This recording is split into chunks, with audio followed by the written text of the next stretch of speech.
نحمده ونستعينه ونستغفره ونعوذ بالله من شرور أنفسنا ومن سيئات أعمالنا من يهديه الله فلا مضل له ومن يضلل فلا هادي له اللهم صل وسلم على سيدنا محمد مفتاح باب رحمة الله عدد ما في علم الله صلاة وسلاما دائمين بدوام ملك الله وعلى آله وصحبه ومن والاه أما بعد فرب اشرح لي صدري ويسر لي أمري واحلل عقدة من لساني يفقهوا قولي وافتح مسامع قلوبنا لذكرك وأعنا على ذكرك وشكرك وحسن عبادتك.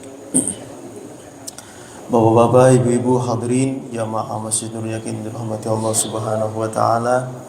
Bil khusus orang tua kita, guru kita Buya Kiai Haji Ghazali Musannim ta'ala bi tuli hayati wa adaman naf'a bi ulumihi fid dharain amin.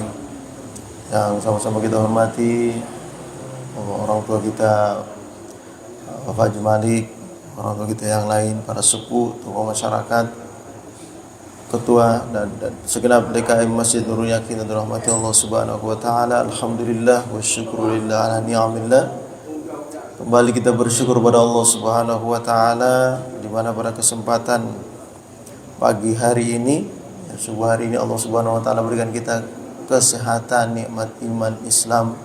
Allah berikan kita kemudahan dalam melaksanakan ketaatan kepada Allah Subhanahu wa taala. Mudah-mudahan dengan Allah memberikan kemudahan kepada kita dalam ketaatan, pertanda Allah Subhanahu wa taala yang memberikan kemudahan kepada kita untuk masuk ke dalam surga insyaallah.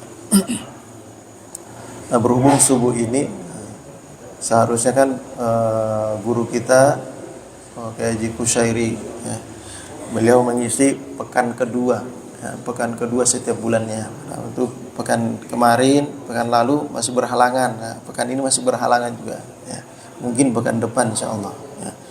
Jadi pekan ini kita masih mengisi dengan hadis-hadis ala asasil Quran, berdasarkan Al-Quran dan kesesuaian dengan Al-Quran yang sebelumnya kita bahas terkait dengan kedatangan malaikat Jibril yang berwujud seperti sosok seorang manusia yang datang bertanya tentang Islam, tentang iman dan ihsan.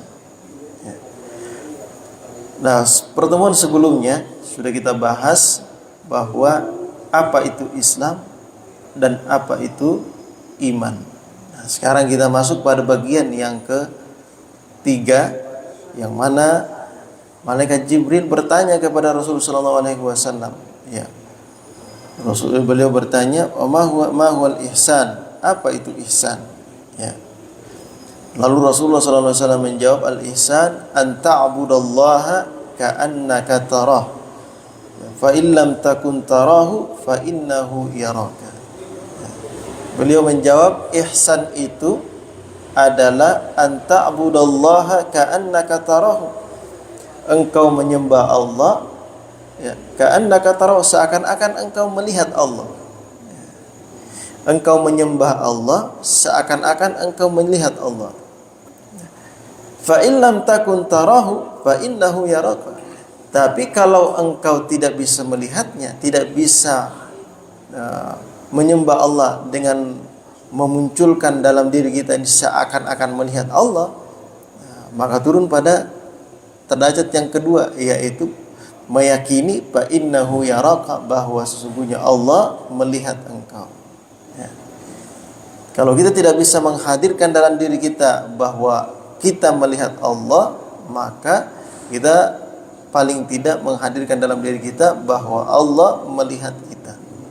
Nah, inilah yang disebut dengan ihsan ya. Yang ditanyakan oleh malaikat Jibril dalam riwayat ini. Nah, al-ihsan ya. Ihsan itu sendiri ya, menurut beberapa ulama itu memiliki beberapa tingkatan. Ada beberapa macam terkait dengan al-ihsan. Ada namanya ihsan fil ibadah, ada ihsan fil qawli wal amal, ada ihsan ilal khalqi jami'an. ihsan dalam beribadah, ya. Ada ihsan dalam perkataan dan perbuatan. Ada juga ihsan ilal khalqi jami'an, ihsan kepada semua makhluk Allah Subhanahu wa taala. Ya. Ihsan kalau secara bahasa bisa kita maknai dengan kebaikan. Al-ihsan berbuat baik. Sebagaimana Allah Subhanahu wa taala menggambarkan dalam beberapa firman-firman-Nya dalam Al-Qur'an, ya, walaupun ihsan ini ada beberapa pemaknaan, ya, dalam Al-Qur'an sendiri ada beberapa penafsiran terkait dengan penjelasan bayanul Quran terkait dengan ihsan itu sendiri. Yang pertama, al-ihsan yang disertakan oleh Allah Subhanahu wa taala dengan al-adlu war rahmah. Ya. Allah Subhanahu wa taala berfirman, "Innallaha ya'muru bil adli wal ihsan wa ita'i dzil qurba wa yanha 'anil fahsya'i wal munkar wal baghi ya'idzukum la'allakum tadhakkarun." Ya, Allah Subhanahu wa taala berfirman, sesungguhnya Allah memerintahkan untuk berbuat adil dan ihsan. Ya. Wa ita'idil qurba, dan memberikan hak-haknya bagi orang-orang yang dzil qurba, kerabat-kerabat kita, keluarga-keluarga kita. Ya. Wa yanha 'anil fahsya'i wal munkar, dan mencegah daripada perbuatan fahsya dan munkar, wal baghi, dan melampaui batas, ya'idukum la'allakum tadhakkarun. Ya. Yang kedua ada namanya ad-da'watu ilal birril walidaini wa rahmatil mustad'afin. Ihsan dalam melakukan kebaktian kepada kedua orang tua dan kasih sayang terhadap orang-orang yang lemah. Ya. Ihsan, ya, dalam berbakti kepada kedua orang tua dan memberi kasih sayang kepada orang-orang yang lemah. Allah Subhanahu wa taala gambarkan dalam Al-Qur'an, "Wa idz akhadna mitsaqa bani Israila la ta'buduna illallah wa bil walidaini ihsana wa dzil qurba wal yatama wal masakin wa qulu lin nasi husna." Allah Subhanahu wa taala berfirman, dan ketika kami mengambil janji kepada Bani Israel bahwa jangan engkau menyembah kecuali Allah Subhanahu wa taala dan berbuat ihsan, ya, sini dimana berbuat baik kepada kedua orang tua, dan juga dzil qurba wal yatama wal masakin wa qulu linnasi husna, dan berucaplah, bertutur katalah engkau dengan baik kepada semua manusia. Ya. Nah, kalau kita lihat dalam ayat ini berarti masuk ke derajat yang ketiga tadi, ya, al-ihsan, ya, li khalqillahi ta'ala, berbuat ihsan kepada makhluk Allah. Ya. Nah, ada juga al-ihsan dalam Al-Qur'an yang digambarkan sebagai al-infaqu fi sabilillahi min suwaril ihsan. Ya. Memberi sedekah, memberi nafkah di jalan Allah Subhanahu wa taala, ya, merupakan salah satu gambaran daripada ihsan. Di mana Allah Subhanahu wa taala berfirman, wa anfiqu fi sabilillahi wa la tulqu bi aydikum ila tahluka wa ahsinu innallaha yuhibbul muhsinin.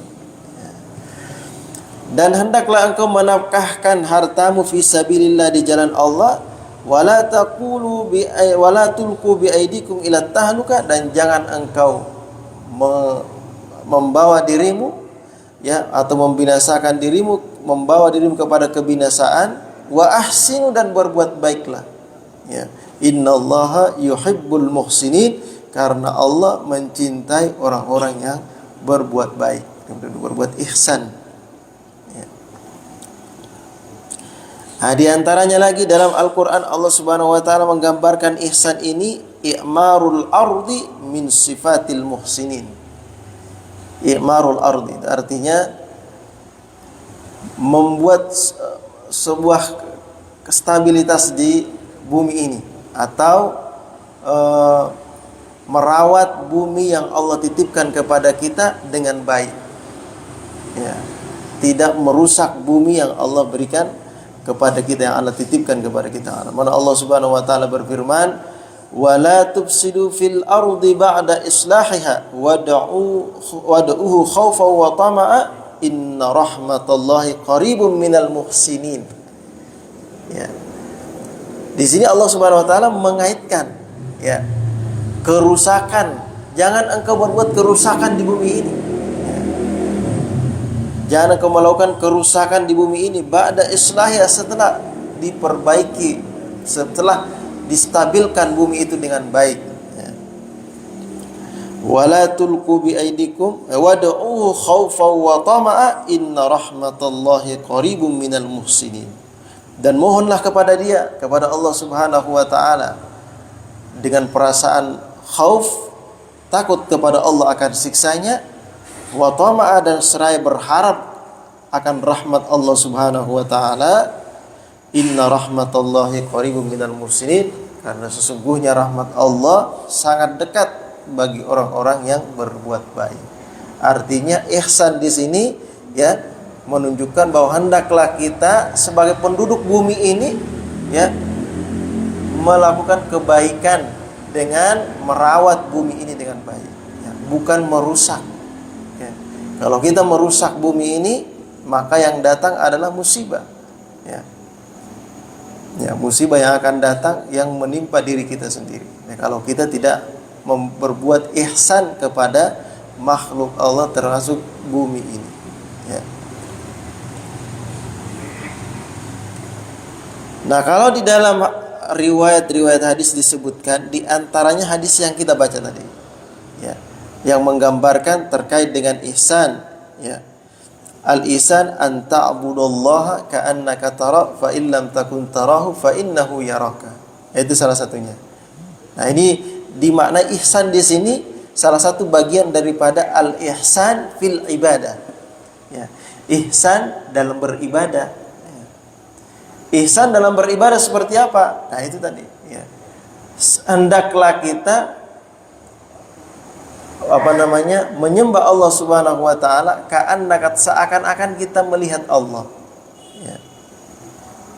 Artinya kalau kita menyembah Allah Subhanahu wa taala dengan memunculkan perasaan dalam diri kita bahwa kita lagi dilihat dan diperhatiin, maka kita akan lebih fokus, lebih serius. Ya. Coba Bapak bayangin. Bapak sholat sendiri di rumah. Bapak sholat sendiri di rumah. Dengan Bapak masuk ke sini pas lagi sholat Jumat, agak terlambat, ya, tapi belum adzan, cuma udah penuh masjid ini. Bapak langsung masuk, ambil shop kedua, sholat sunnah di situ. Bagaimana perasaannya? Sholat sunnah di tengah-tengah orang banyak dengan sholat sunnah lagi sendiri. Mana bedanya? Beda nggak kira-kira? Kalau lagi sendiri mah agak bebas, ya nggak Pak? Mau ngebut juga bisa, ya kan? Mau sambil garuk-garuk juga bisa. Tapi pas lagi sholatnya di tengah-tengah keramaian orang banyak, kayaknya agak khusyuk kayaknya. Ya. Ada perasaan lagi diliatin, diperhatiin. Ada perasaan begitu mungkin. Ya. Mungkin ada perasaan seperti itu sehingga lebih khusyuk. Ya. Bagaimana kira-kira? Ya. Kalau kita sedang melakukan suatu pekerjaan, ya, yang pekerjaan ini dinilai langsung oleh dewan juri. Ya, beda ya kalau kita misalnya, anggaplah misalnya tukang, ya. Tukang lagi kerja sendiri, ya.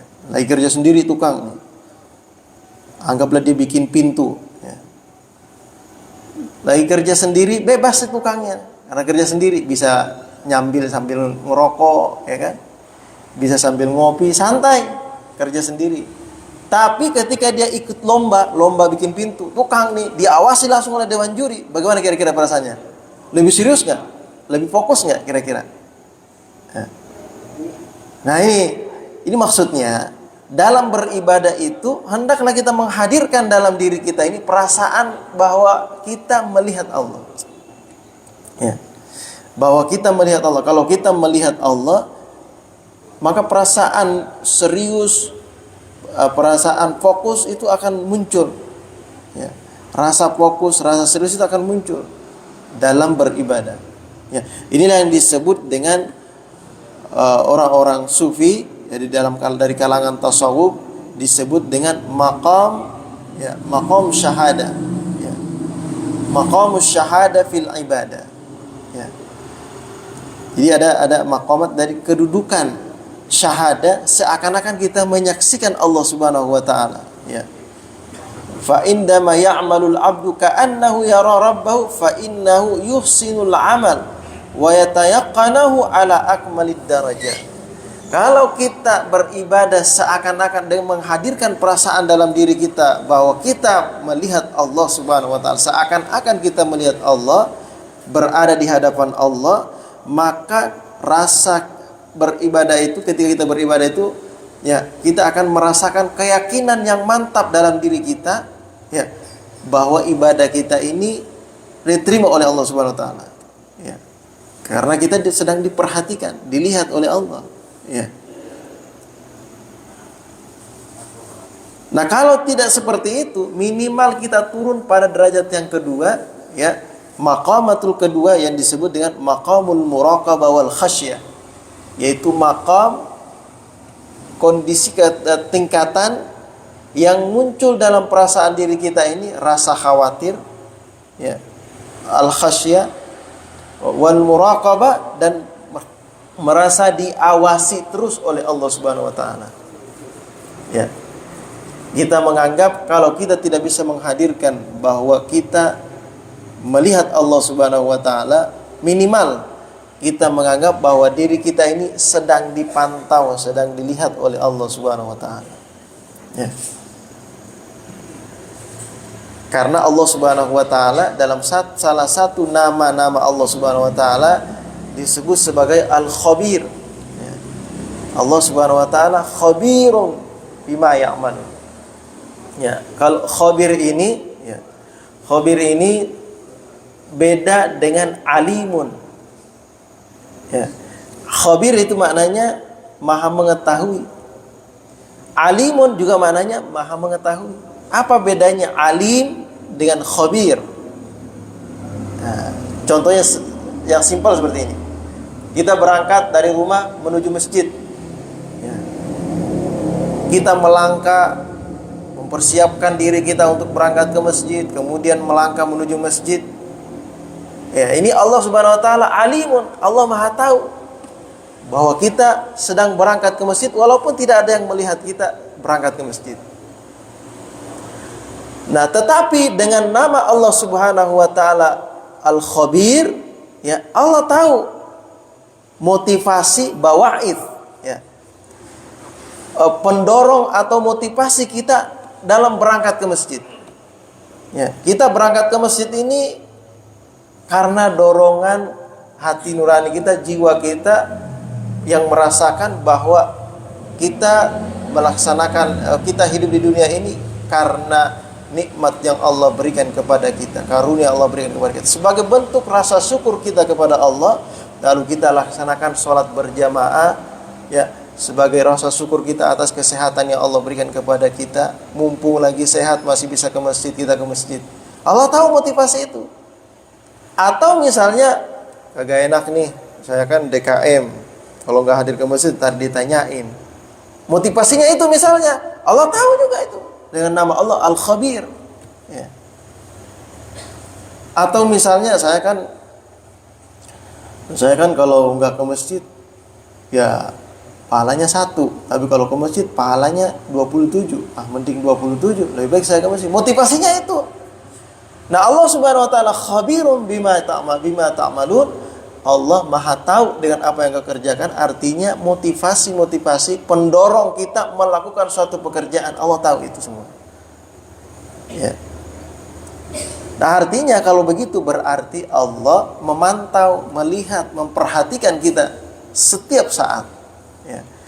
Nah, ketika kita membayangkan diri kita ini sedang diperhatikan oleh Allah Subhanahu wa taala, ya, fa in istakhdara al-insanu wujuda rabbahu wattila'u ala kafati a'malihi wa aqwalihi ijtahada fi fi'lil khairat. Kalau seseorang itu ya membayangkan dirinya sedang diperhatikan oleh Tuhannya, ya, pekerjaannya sedang dipantau oleh Tuhannya, bahkan semua pekerjaan dan tutur katanya diperhatikan oleh Allah Subhanahu wa taala, ijtahada fi fi'lil khairat, maka dia akan bersungguh-sungguh dalam melakukan kebaikan. Dia sangat berhati-hati jangan sampai melakukan sebuah kesalahan. Kayak karyawan kalau lagi tungguin sama bosnya, kerjanya bagus. Karyawan lagi ditungguin sama bosnya, bagus kan kerjaan dia. Hati-hati jangan sampai salah. Itu dimarahin bos dan. Tapi kalau bosnya udah pergi, nyantai deh. Sambil duduk ya, sambil kakinya aja bisa di kakinya doang yang gerakin gitu. Biasanya pakai tangan, ini pakai kaki aja saking santainya gitu. Ya, nggak ada bos. Ya. Nah ini perbedaan. Ya, maqam muraqabah. Ketika kita beribadah kepada Allah Subhanahu wa taala, menghadirkan perasaan ini, maka akan timbul ya kesempurnaan, kesungguhan dalam beribadah. Ya. Nah, ini pentingnya ya, al-ihsan fil ibadah. Nah, yang disinggung oleh baginda Nabi besar Muhammad SAW dalam riwayat hadis tadi, ya, anta'budallaha ka'annaka tarahu fa illam takun tarahu fa innahu yaraka. Ini berkenaan dengan ibadah. Ya. Berkenaan dengan ibadah. Nah, agar kita dalam beribadah ini benar-benar ikhlas karena Allah. Ya. Di samping kita melakukan perbuatan zahir, Allah tahu, ya, batin kita pun kita jaga karena kita yakin juga Allah tahu batin itu. Kita bersedekah misalnya, ya, bersedekah kita ini atas dasar apa? Ya. Kita bersedekah karena hanya sekedar memberi, karena rasa kasihan saja, atau atas dasar ingin dilihat, riya, ujub misalnya. Nah, Allah tahu itu semua. Secara zahir rasa riya itu kan nggak kelihatan. Siapa yang tahu kalau dia sedekah itu karena riya? Nggak ada yang tahu. Hanya Allah yang tahu. Hanya Dia dan Allah yang tahu. Nah, kalau perasaan itu dimunculkan dalam diri kita dalam setiap ibadah kita yang kita lakukan, baik itu ibadah mahdhah, ya, atau ibadah ghairu mahdhah, ibadah yang benar-benar diberikan tuntunan oleh Allah seperti sholat, puasa, zakat, haji, atau ghairu mahdhah, berbuat baik, ya, berbuat baik kepada kedua orang tua kita ataupun kepada sesama makhluk Allah Subhanahu wa taala, ya. Kalau kita hadirkan perasaan seperti ini, ya, minimal itu akan menjadikan ibadah kita ini menjadi lebih ikhlas. Menjadi lebih ikhlas ketimbang kita tidak menghadirkan dalam diri kita bahwa Allah selalu memantau kita. Itu kenapa Imam Al-Ghazali mengatakan, ya, bagaimana caranya, ya, agar perasaan ma'iyah, perasaan selalu disertai, diiringi oleh Allah Subhanahu wa taala dalam diri kita. Bagaimana caranya? Nah, beliau mengatakan, bisikkan dalam diri engkau, Allahu ma'i, Allahu syahidi, Allahu nadhirun ilayya. Ya. Allah bersamaku. Allah menyaksikan perbuatanku. Allah sedang memantau tingkah laku dan tutur kataku. Munculkan itu dalam diri kita dalam setiap kali kita melakukan suatu pekerjaan atau perbuatan. Ya. Maka perbuatan yang kita kerjakan tersebut akan selalu berhati-hati, ya, karena kita sama Allah kita. Ya. Misalnya Bang Pepen bareng sama Kiai, ya kan, beda. Bang Pepen lagi nyupir sendiri sama nyupirin Kiai beda. Ya. Nyupir sendiri ngebut juga gak apa-apa, ngelewat lobang juga gak apa-apa. Oh, cuma nyupirin Pak Kiai pelan-pelan, hati-hati. Ada lobang depan kita minggir sedikit, gitu. Ya. Ada polisi tidur, ya, pelan baru naik. Kalau naik sendiri, bawa sendiri, polisi tidur gitu. tancap juga, ya. Gitu. Gak apa-apa keangkat mobilnya, gak apa-apa sendiri juga, ya. Beda. Nah, inilah maqamat fil ibadah, ya. Tingkatan dalam beribadah agar kita bisa meraih ya, keikhlasan yang sempurna dan keseriusan dalam beribadah, ya. Kekhusyuan dalam beribadah. Nah, kalau muncul perasaan seperti itu, ya. Ini maksud daripada al-ihsan yang dijelaskan oleh baginda Nabi besar Muhammad SAW. Nah, ada hal-hal yang lain terkait dengan al-ihsan yang dua disebutkan oleh baginda Nabi besar Muhammad SAW dalam beberapa riwayat, yaitu al-ihsan yashmulu kulla syai'in. Ihsan yang meliputi segala sesuatu. Di mana Rasulullah SAW bersabda, Innallaha katabal ihsan ala kulli syai'. Sesungguhnya Allah menetapkan ihsan atas segala sesuatu. Ya. Fa idza qataltum fa ahsinul qitlah. Kalau engkau membunuh, ya, maka perbaiki cara engkau membunuh. Wa idza dzabhtum fa ahsinul dzibha. Kalau engkau menyembelih, perbaiki cara engkau menyembelih. Ya. Wal yuhidda ahadukum safratahu wal yurih dzabihatahu. Ya. Hendaklah ketika kita menyembelih itu tajamkan pisaunya. Ya. Tajamkan pisaunya wal yurih dzabihatahu, dan berikan ketenangan kepada hewan yang akan disembelih. Ya. Jangan kerasa kerusuk. Ya, ntar lagi nih kurban. Ya. Jangan kita itu menyembelih suatu hewan di hadapan hewan yang lain, ya. Karena itu bagian daripada ihsan, makanya ditutupin, ya. Ini kadang-kadang tukang jagal yang kita undang, ya kadang-kadang nggak apa-apa dah, santai aja, bebas langsung udah, nggak pakai ditutupin itu hewan, kasihan, ya. Hewan juga makhluk Allah, ya. Nah, bagian daripada ihsan, berikan ketenangan, dia nggak lihat, jadi tenang. Makanya sebagian cara menyembelih itu, sebagian caranya itu pisau diumpetin, jangan diancang-ancang duluan di depannya, jangan diumpetin. Pas lagi udah mau nyembelih baru kita keluarkan itu pisau, ya. Kita gorok lehernya, ya. Nah, itu bagian daripada apa? Ihsan, ya. Karena Rasulullah mengatakan, Allah katabal ihsan ala kulli syai'. Allah menetapkan ihsan atas segala sesuatu. Begitu juga membunuh, ya, membunuh binatang misalnya. Kalau membunuh binatang udah sebisa mungkin sekali pukul langsung mati itu binatang. Jangan disiksa binatang yang kita bunuh. Misalnya nih nyamuk nih, kita tangkap nyamuknya, kita tarik kakinya satu persatu, kita tarik dulu baru kita petes gitu. Jangan langsung matiin aja udah, ya, langsung dimatiin aja. Kalau kita membunuh hewan yang ini dalam tanda kutip hewan yang boleh dibunuh, ya. Ada hewan yang tidak boleh dibunuh. Artinya hewan yang perusak yang boleh kita bunuh. Seperti misalnya tikus. Kita kesel banget, ya. Di rumah kita banyak banget tikus. Pas kita tangkap itu tikus, kita patahin dulu kakinya, baru kita pukul kepalanya. Jangan, ihsan udah sekali pukul aja udah langsung mati. Sebisa mungkin sekali mati aja, sekali pukul langsung mati, ya. Agar binatang yang kita bunuh tidak merasa kesakitan, ya. Ini bagian daripada apa? Ihsan, fa ahsinul qitlah, ya. Begitu juga dalam hukum qisas, ya.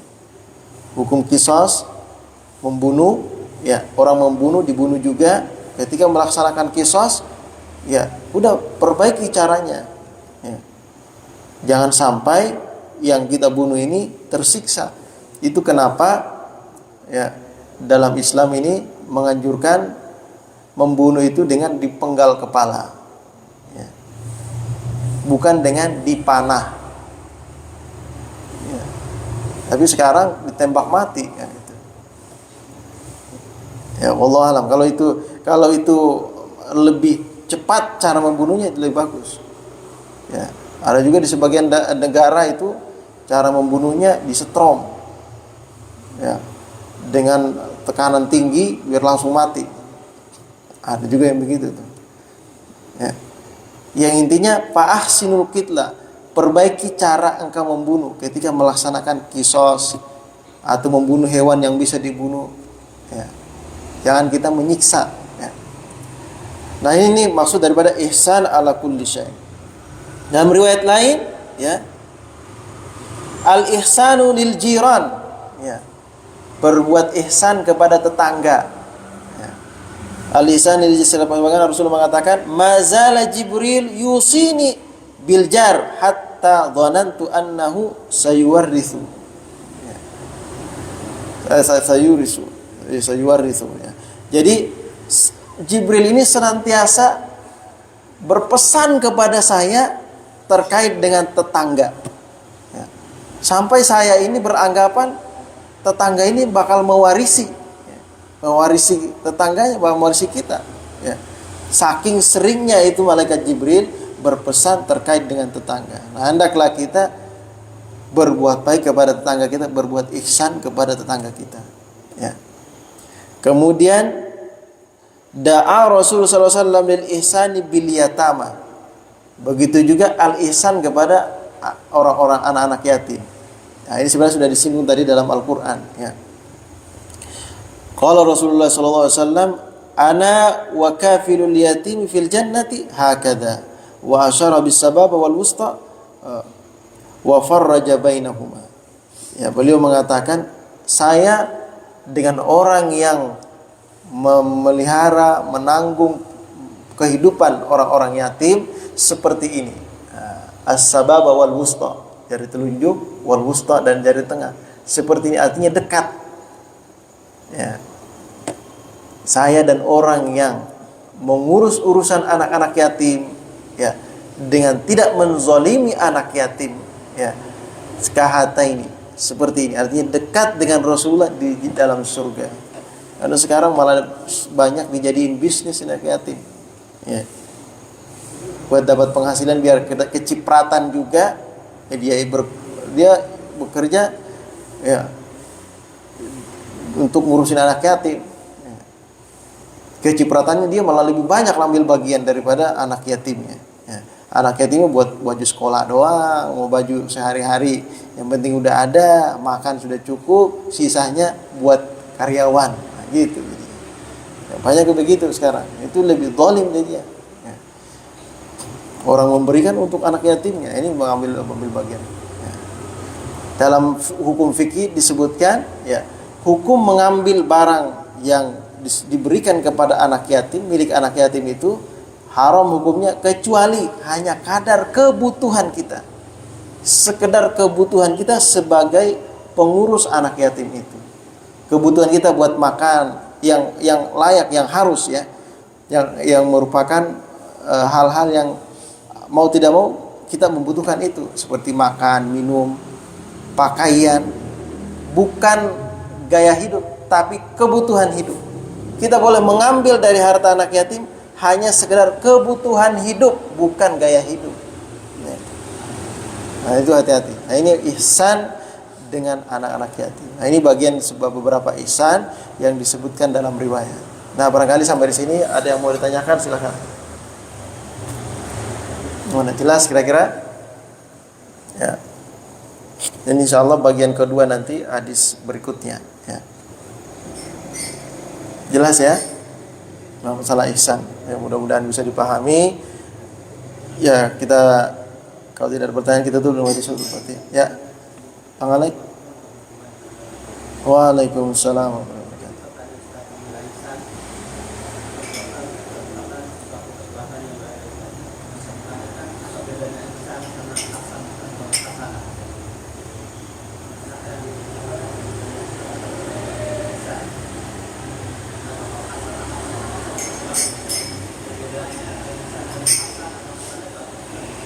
Ya. Kalau hasana, ya, hasuna yahsunu gitu. Hasuna yahsunu hasanan. Kalau ihsan masih dari kata hasana, tapi sudah ada bentuknya ahsana. Sudah ditambahin ditambah satu huruf di depan. Ya, tadi asalnya hasuna, ditambah hamzah di depan menjadi ahsana. Nah, ahsana itu di antara bentuk pengembangan katanya, ya, itu ahsana yuhsinu ihsanan. Kalau tadi hasuna yahsunu hasanan. Ya. Hasuna ini sering digunakan untuk penampilan, wajah rupawan. Kalau hasuna yahsunu. Tapi kadang juga diperuntukkan untuk perbuatan. Ya. Diperuntukkan untuk perbuatan. Nah, kalau makna kata yang sudah ditambah ahsana, ya. Kalau hasuna itu pertama itu dalam linguistik, dalam bahasa Arab dari segi logawi, ya. Kalau hasuna itu fiilnya lazim. Lazim itu artinya hanya memiliki memiliki fa'il saja, tidak memiliki maf'ul. Hanya memiliki subjek, tidak memiliki objek. Saya baik, dia baik, saya tampan, dia tampan, udah gitu doang. Tapi kalau ihsan itu memiliki objek, artinya berbuat baik kepada siapa? Melakukan kebaikan kepada siapa? Jadi kalau lazim, kalau hasuna yaitu fiilnya lazim. Kalau ahsana fiilnya muta'addi. Apa bedanya lazim dengan muta'addi? Bedanya kalau lazim tidak punya objek, kalau muta'addi punya objek. Artinya ada istilah dalam apa namanya? Dalam dari para ulama itu al-amalul muta'addi khairum minal lazim. Pekerjaan atau amal yang dampaknya bukan kepada diri sendiri tetapi meluas kepada orang lain, itu lebih baik daripada pekerjaan yang dampaknya, ya, kebaikannya hanya kembali kepada diri kita sendiri. Ya. Bisa jadi, ya, Bapak dan Ibu sekalian, bisa jadi orang yang nyapu-nyapu, tukang bersih-bersih pasukan orange, bersih-bersih jalan, bisa jadi mereka lebih bagus amalnya ketimbang kita berzikir aja sendiri di masjid. Kenapa? Zikir sendiri buat diri kita. Mereka bersih-bersih buat orang banyak. Ya. Bersih-bersih, merapikan semua jalan biar enak lewatnya, buat orang banyak. Manfaat yang lebih banyak, ya, yang meluas itu lebih bagus daripada manfaat yang sedikit. Al-muta'addi. Nah, ihsan ini kalau kita maknai perbedaannya dengan kalau hasuna yahsunu, maknanya hanya sedikit. Kalau kita katakan dalam bahasa Arab, ihsan itu maknanya akan luas. Makanya tadi ada 3 macam. Ada ihsan dalam beribadah, ada ihsan dalam perbuatan dan tutur kata, ada ihsan kepada semua makhluk Allah. Jadi maknanya lebih luas kalau ihsan. Itu, ya. Ihsan dengan hasuna, ya. Atau hasanun. Ya. Kurang lebih. Ada pertanyaan lagi mungkin? Ya. Waalaikumsalam warahmatullahi. Waktu kita sekolah, ya, guru selalu mengingatkan, memberitahukan, janganlah kamu mencontek pada teman kamu, baik yang kiri maupun yang kanan atau yang di depan objek, atau janganlah kamu mencuri barang teman kamu. Tapi pada kenyataannya sekarang dalam kehidupan itu mencontek itu lebih dominan sekarang, apalagi pelaku bisnis. Ada istilah populer sekarang itu kan ATM misalnya. Ya. Ambil, tiru, modifikasi. Ternyata itu yang lebih berhasil.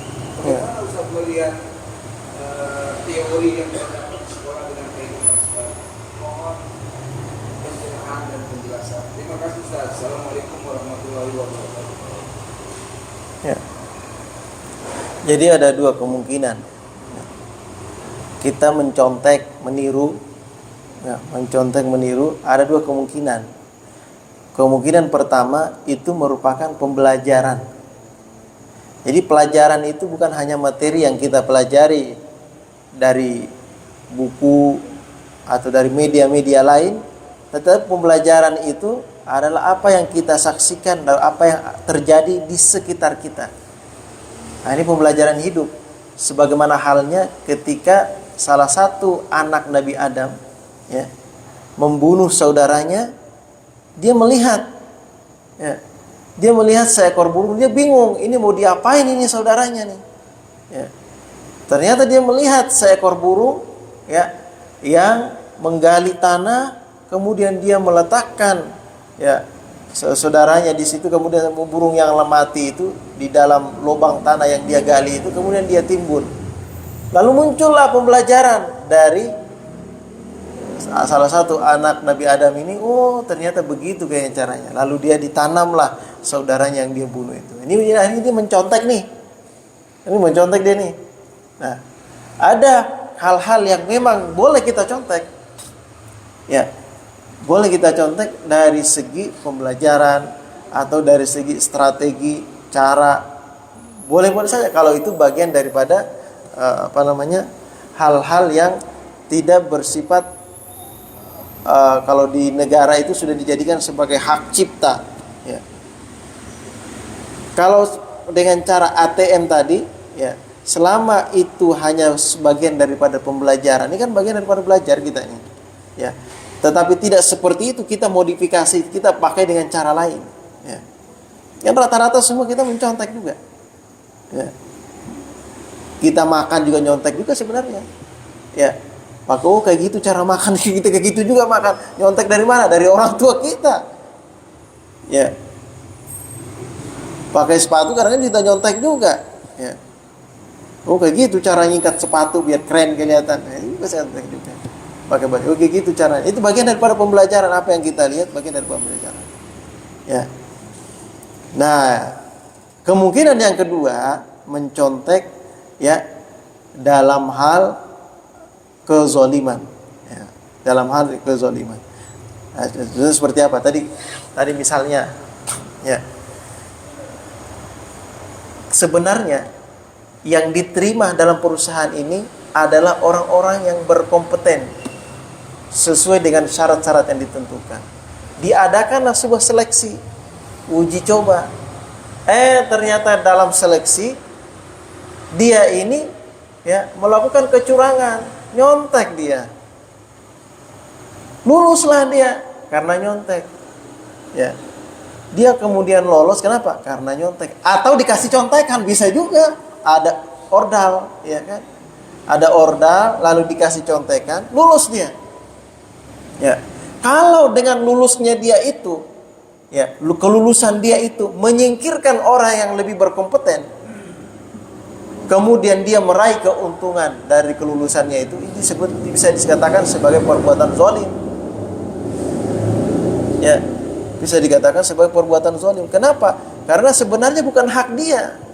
Dia bisa naik seperti itu karena nyontek atau ordal. Kan peraturannya sudah jelas. Yang diterima hanya yang berkompeten, yang memiliki kemampuan dan skill dan lolos dalam seleksi. Ini yang orang gak berkompeten. Maka kita kadang-kadang heran, ya. Kita kadang-kadang heran kan, di beberapa tempat instansi itu banyak yang kok dia bisa lulus padahal dia gak punya skill, tidak punya kompeten, tapi kok dia bisa lulus. Nah itu, ya, permainannya ada dua. Kalau bukan mainnya main duit, ada main ordal. Ya, itu bagian yang seperti pekerjaan yang semacam ini itu bisa menjadi perbuatan zalim, jadinya berbahaya. Ya. Nah itu perlu kita hati-hati. Ya. Nyogok ar-rashi wal murtashi finnar. Yang nyogok sama yang disogok finnar, kata Rasulullah. Ya sama. Ar-rashi wal murtashi finnar. Yang nyogok sama yang disogok. Ya.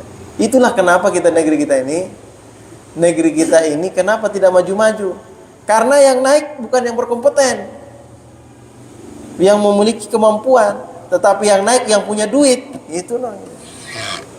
Ya. Yang naik yang punya duit. Ya kita gak heran juga sih. Banyak sarjana-sarjana yang punya kompeten karena gak punya duit, gak bisa apa-apain. Ya. Di sisi lain Ada yang belum sempat sarjana, ya. Karena dia punya duit, dia bisa naik. Urusan ijazah antar aja gampang urusannya, tinggal bayar aja juga. Selesai udah. Gitu sekarang. Ya kan? Nah, itu masalahnya. Jadi yang ngurusin orang pintar, orang bodoh. Kan repot urusannya kalau begitu, mah. Ya. Itu makanya kritik mulu muncul. Kenapa? Yang bodoh yang ngerjain. Ya. Kalau yang pintar ngerjain kan nggak banyak kritik kan gitu. Ya. Iya. Gimana Bang Mulis? Cukup ya? Cukup ya? Ada tanya? Ya. Ya, betul. Ya. Iya.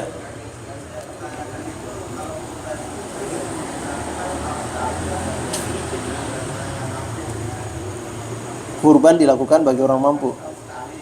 Iya.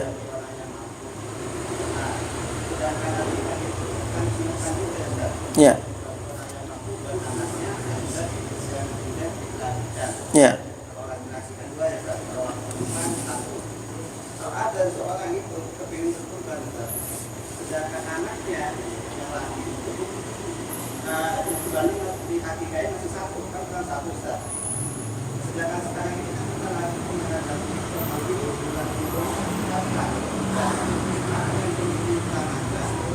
atau direalisasikan kurban dulu buat orang tuanya, sedangkan anaknya itu belum diikuti kaki kaya dalam satu Ustaz. Apa kita berkurban dulu sama mengedepankan akikah buat anaknya Ustaz? Ya, terima kasih Ustaz. Ya. Anak belum diakikah, tapi pengen berkurban juga. Nah, mana yang mau didahulukan? Ya. Akikah anak atau kurban? Ya. Kurban ini ya bisa dikatakan sebagai amalul lazim, amal lazim wal mutaaddi. Lazim untuk dirinya, tapi wal mutaaddi untuk orang banyak juga. Ya kan dibagi-bagi dagingnya untuk orang banyak ya. Ya.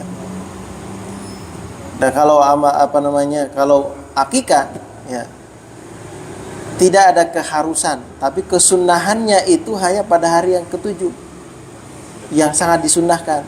Kalau sudah lewat dari hari yang ketujuh, ya hari ketujuh kelahiran anak itu, ya itu hanya sunnah biasa saja.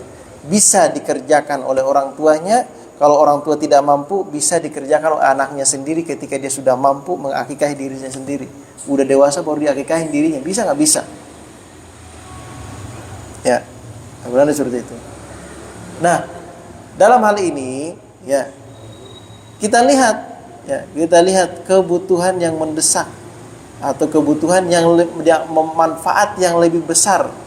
Ya, kira-kira kalau saya berkurban di masjid ini nggak ada kurban, hanya 2 ekor 3 ekor kambing, sapi 1, yang dibagi banyak.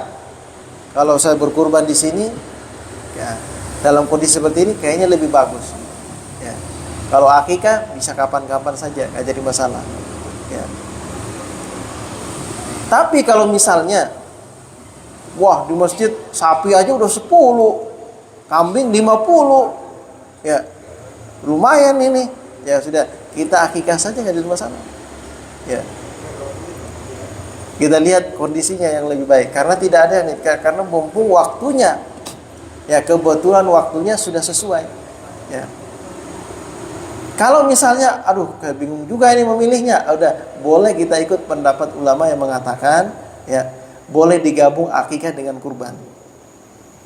Jadi niatnya kurban juga, niat akikah juga. Nah, ini ada pendapat ulama yang membolehkan seperti itu. Walaupun yang lebih bagus itu dipisah. Karena namanya kurban itu persembahan kita khusus kepada Allah Subhanahu wa taala, ya ala sabilit taqwa, atas dasar ketakwaan kita kepada Allah. Kita laksanakan kurban. Ya. Bukan untuk pamer-pamer. Kalau kita kurban ini, saya punya kurban saya tahun ini sapi, anaknya belum diakikah. Karena pengen pamer sapi pokoknya udah salah udah itu berarti. Ya. Ya, atas dasar ketakwaan. Ya, Allah Subhanahu wa taala katakan dalam Al-Qur'an, la yanalallahu luhumha wala dima'uha walakin yanaluhu taqwa minkum. Allah tidak mencari dagingnya, menerima dagingnya atau darah yang ditumpahkan, tetapi yang diterima oleh Allah at-taqwa minkum, takwa itu. Ya. Ketika ada perdebatan pertikaian antara Qabil dan Habil, ya, tentang dua anak Adam, ya, salah satu mengatakan innama yataqabbalullahu minal muttaqin. Apa yang kita persembahkan atas dasar takwa itu yang diterima oleh Allah. Jadi nanti Pak Alek bisa lihat nanti kondisinya. Kalau lebih dibutuhkan akikah, lebih baik pada saat itu kita akikah. Tapi kalau dibutuhkan pada saat itu kurban, ya boleh kita berkurban. Ya, tidak ada yang artinya harus diutamakan, tapi kondisi yang kita lihat. Ya, karena posisinya sama. Ya, kurang lebih seperti itu ya. Ya, iya Pak. Waalaikumsalam. Ya. Kalau mengutip yang seharusnya itu menjadi haknya orang lain, Iya. tapi yang sebagai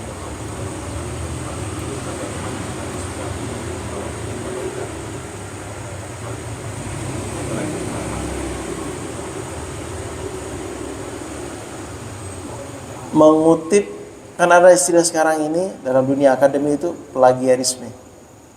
Plagiat. mengambil haknya orang lain. Butil. Oh, Dia dapat sekian, tapi istilahnya dipotong biaya administrasi lah, dipotong dengan berdalih, padahal itu bukan hak. ya. Nah, kalau kita mengambil hak, intinya gini. Mengambil hak orang lain secara zalim dengan dalih apapun itu, kalau itu secara zalim, maka itu diharamkan dalam agama. Ya, kan baik. Ya. Kalau sudah ketentuannya seharusnya tidak seperti itu, tetapi dia berdalih seperti ini, seperti misalnya bantuan yang digelontorkan itu 100 juta, yang nyampe 10 juta, nyangkut di mana 90-nya itu? Birokrasi lah, inilah urusan ini, karena itu tanda tangan lah, apa segala macam, gak ada urusan. Kalau hak itu memang sudah diperuntukkan untuk orang miskin misalnya, ya, orang miskin, ya udah segitu harusnya sampai. Lalu bagaimana dengan, kan ada biaya administrasi semacam, kan yang ngeluarin dananya itu kan pemerintah. Ya, urusan lewatnya itu, jalurnya itu lewat kemana, yang bikin jalurnya kan pemerintah juga yang bikin jalurnya. Harusnya karyawan-karyawan ini atau yang lewat itu cuma cuma sudah dapat gaji dari perusahaannya itu sendiri, tidak perlu ngambil lagi bagian dari sana. Ya. Iya, sudah dapat gaji masih dipotong juga. Saya kan tanda tangan, gitu. Biar tanda tangan doang repot banget, dapat 10 juta, tanda tangan 10 juta. Ya, itu repotnya sekarang ini. Ya. Nah, jadi kalau mengambilnya itu secara zalim, maka haram dia mengambil. Ya. Bagaimana cara mensiasatinya? Seharusnya pemerintah mengontrol. Pihak yang berwenang memastikan, ya. Pihak yang berwenang ini memastikan bahwa dana yang dikeluarkan sampai pada tujuan sesuai dengan dana yang dikeluarkan itu.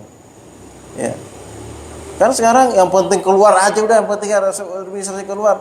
Masalah nyampe atau enggaknya itu urusan yang di bawah dah. Gak ada pengontrolan, habis sudah itu. Ya. Itulah wallahu alam seperti apa yang kritik-kritik sebagian mayoritas masyarakat terkait dengan MBG itu. Ya. Ya, banyak kan ngambil untungnya daripada yang dapat. Bagaimana? Ya, repot juga sih. Udah kayak tradisi udah. Ya, tanda tangan amplop di bawah udah repot udah. Ya, padahal udah kerjanya dia itu emang sudah digaji gitu. Masih ngambil bagian juga. Nah, gitu repot juga. Nah, kalau mengambil secara zalim enggak boleh, haram. Ya. Bagaimana solusinya mensiasatinya? Itu tadi mau tidak mau harus ada audit. Harus ada pengontrolan.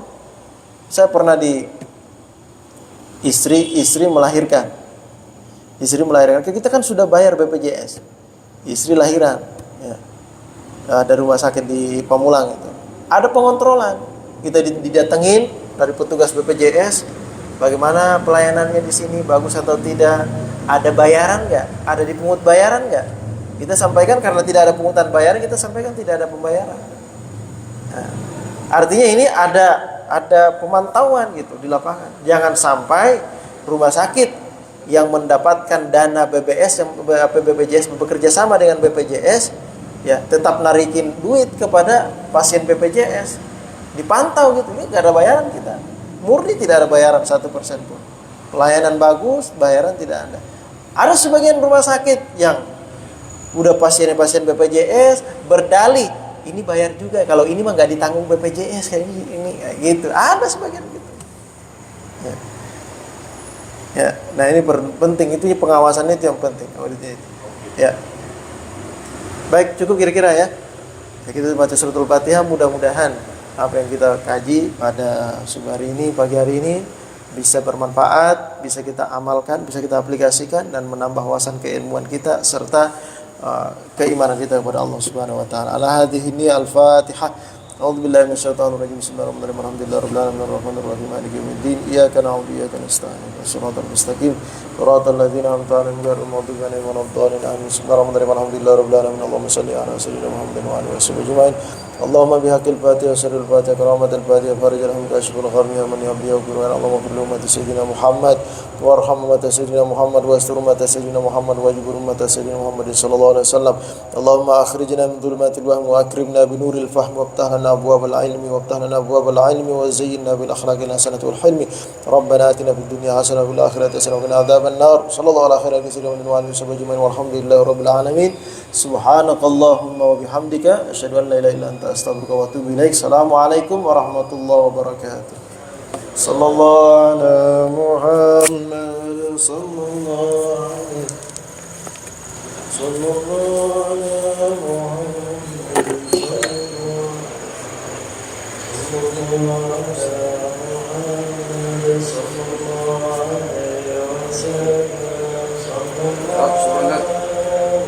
Terima kasih.